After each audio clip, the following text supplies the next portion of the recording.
nuestra cita diaria. Imagínense que ahora con todo este proceso de la maternidad me he dado cuenta que es sencillo, pero hay mucha información. Llega información de los libros, llega información de internet, con el pediatra, pero entonces llega también la abuelita, la amiga, la tía, y es que cómo se le ocurre, es que cómo no le va a dar esto, y a uno se le empieza a convertir la cabeza en un mar de conocimiento que uno no sabe ni siquiera cómo aplicar, quién tiene la razón, cómo hacer las cosas de forma correcta y sobre todo cómo sentirse tranquila y como en paz con las cosas que uno está haciendo por su hijo. Hoy vamos a tratar este tema con el doctor Juan Fernando Gómez, es el pediatra de Emma, más conocido como el pediatra de Emma. Y antes de ser el pediatra de Emma, ha sido el pediatra de las 10 gracias, porque siempre le invitamos a hablar de esos temas, nos encanta. Qué rico tenerlo con nosotros para este tema que de verdad suscita muchísimas inquietudes. De verdad que la alimentación ocupa un lugar muy importante en la cultura y por eso les agradezco mucho y con un saludo muy especial a todos los televidentes el que me hayan invitado, porque mientras más elementos tengamos de juicio frente a las decisiones alimentarias de los niños, más bien nos va a ir sobre todo en preservar la salud a todo lo largo de la vida. Comencemos desde que el bebé nace y sabemos que la lactancia es el mejor alimento que se le puede dar a los niños. Sin embargo, hay madres que pueden intentarlo y que no tienen o no les sale la lechita suficiente para su hijo, o eso es un mito. Empezaríamos por ahí. Y además, ¿qué pasa si no sale lo suficiente porque de pronto tuvo una cirugía, tuvo algo que no le permita lactar en ese momento? ¿Va a estar mal alimentado y le va a ir mal entonces a mi niño si es alimentado con leche de fórmula? No, yo creo que es fundamental y como pediatra estamos absolutamente convencidos de que la alimentación materna es definitivamente el alimento ideal para los seres humanos. Y durante los 6 primeros meses de la vida llena con plenitud todos los requerimientos nutricionales de un niño o una niña. Además de las inmensas bondades que tiene desde el punto de vista de la vinculación afectiva, del apego seguro para los niños, de toda esta serie de elementos que hoy prácticamente no se discuten a nivel científico. Pero tenemos que ser también muy claros y que en los momentos en que definitivamente no se pueda amamantar, que ojalá sean los momentos más escasos pues y la frecuencia menor, existen otra serie de complementos con leches que se llaman adaptadas, que desde el punto de vista bioquímico por lo menos guardan un parecido importante con la alimentación materna y que por lo tanto pueden suplir las necesidades nutricionales que el niño que no pudo recibir alimentación materna tiene y necesita. O sea que la idea es muy clara.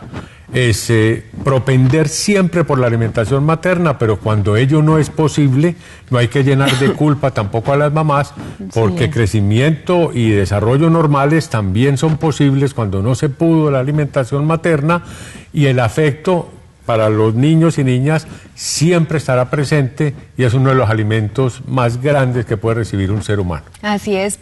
Antes de esos 6 meses del inicio de esa alimentación complementaria, doctor, le quería preguntar, porque durante ese tiempo muchos de mis familiares y amigos me decían, ay, a la niña le debe dar sed, dele agüita, pero es que dele agüita que mire que con ese calor. No te duerme nada, dele agua de manzana para que esté bien tranquila. O agüita de cilantro, que eso la duerme. Eso sí, si está constipadita y tiene dificultades para ir al baño, agüita de ciruela, esa es la mejor opción. Y uno empieza a decir, Dios mío, ¿será que sí? ¿Será que no? ¿Cómo funciona esta parte? Sí, como concepto global podemos decir, la alimentación materna, el 75% de la leche materna es agua. Entonces usted de agua no van a No tener. se necesita, a no ser que exista una temperatura extrema. La Organización Mundial de la Salud es muy clara en eso, que prácticamente ni agua se necesita, habida cuenta de que un porcentaje muy alto de la leche materna es agua. Uno de los parámetros importantes para saber que un niño o niña está hidratado es el volumen y el número de la frecuencia de las micciones, de las veces que orina. Y se dice que un lactante menor de los primeros meses de la vida, en 24 horas, debe orinar aproximadamente 5 veces, contando el día y la noche.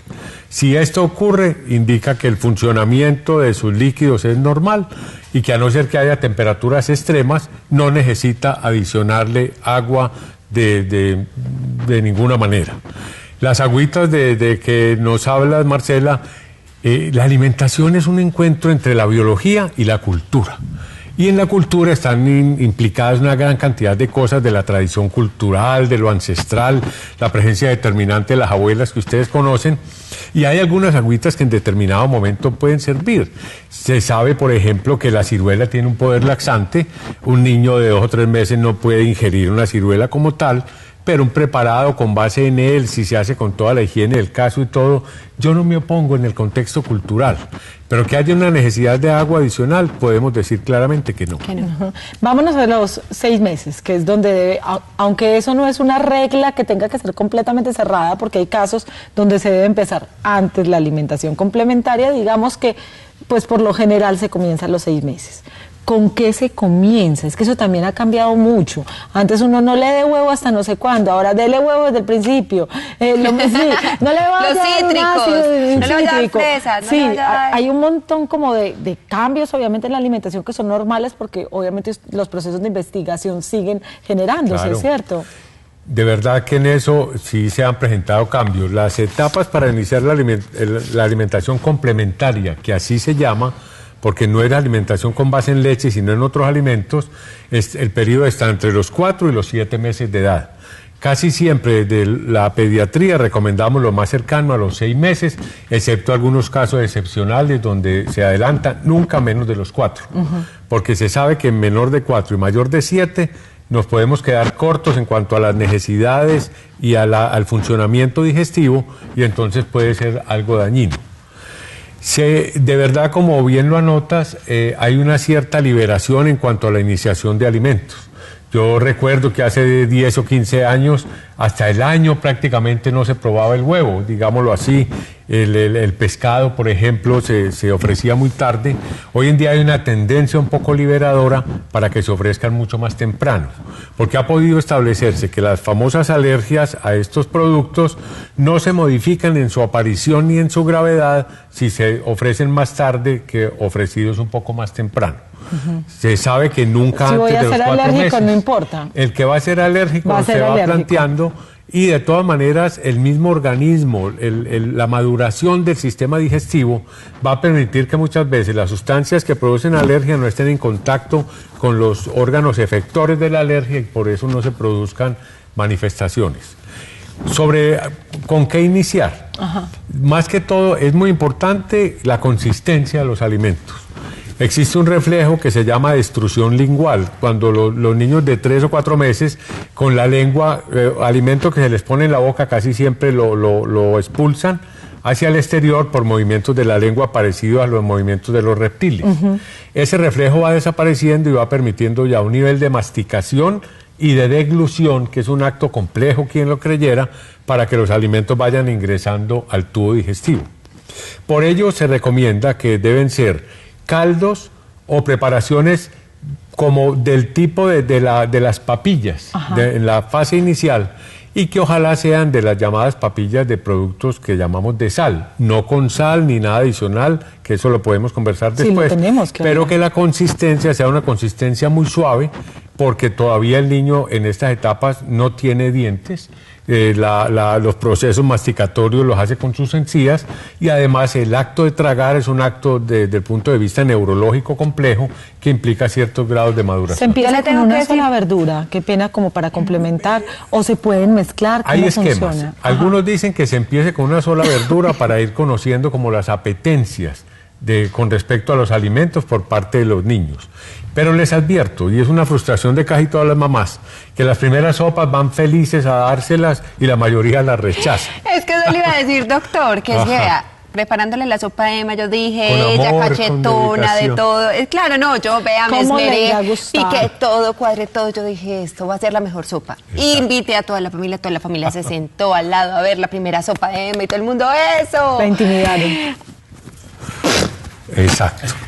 Exacto. Y ya, y no volvió a comer y no le gustó y no quiso y en ese momento fue una tragedia, no fue una tragedia, pero no quiso comerse la sopa. Verdad. Y todos nos quedamos con los crespos hechos. Con la cámara, pero así. Esa situación se llama neofobia, es una especie de temor a probar alimentos Claro. nuevos, que inclusive se dice que en la naturaleza es un reflejo defensivo. De protección. Una cosa que uno no conoce, siempre está uno un poco como con cierto aprestamiento mirando ahí. La neofobia se vence ofreciendo repetidamente el producto con mucha tranquilidad, sin ansiedad, sin tensión. Dicen que para decir que un niño no quiere un alimento hay que ofrecérselo por lo menos 15 veces en días diferentes. Y el niño va incorporando a su acervo nutricional y gustativo los alimentos, pero de manera gradual. Por eso se dice que es mejor empezar con una verdura, pero rápidamente se pueden ir mezclando, porque eso va a enriquecer el sabor, muchas veces enriquece las texturas y va a mejorar el aprovechamiento por parte del No niño. sal, no caldos de gallina, carne, verduras, ni nada. Me encanta que me hagas esa pregunta. Definitivamente no hay que agregarle ni sal ni azúcar a los alimentos de los niños y niñas durante el primer año de la vida. Inclusive, lo podemos hablar después, hay instituciones como la Organización Mundial de la Salud que dice que los saleros deberían desaparecer de las mesas familiares porque en la naturaleza el sodio está en todos los alimentos y muchas veces estas cosas adicionales van a complicar por exceso de ingesta de sodio con repercusiones de índole cardiovascular que son bien importantes. No agregar ni sal ni azúcar, y de las cosas que podemos hacerle un beneficio grande a nuestros niños y niñas es enseñarles a comer simple. En lo referente a azúcar y en lo referente a sal. Los niños van a disfrutar lo mismo los alimentos y no van a tener sobrepeso por exceso de alimentos azucarados, caries dentales, etcétera, ni problemas de retención de líquidos o de sobrecarga del corazón por exceso de sodio. Me encanta.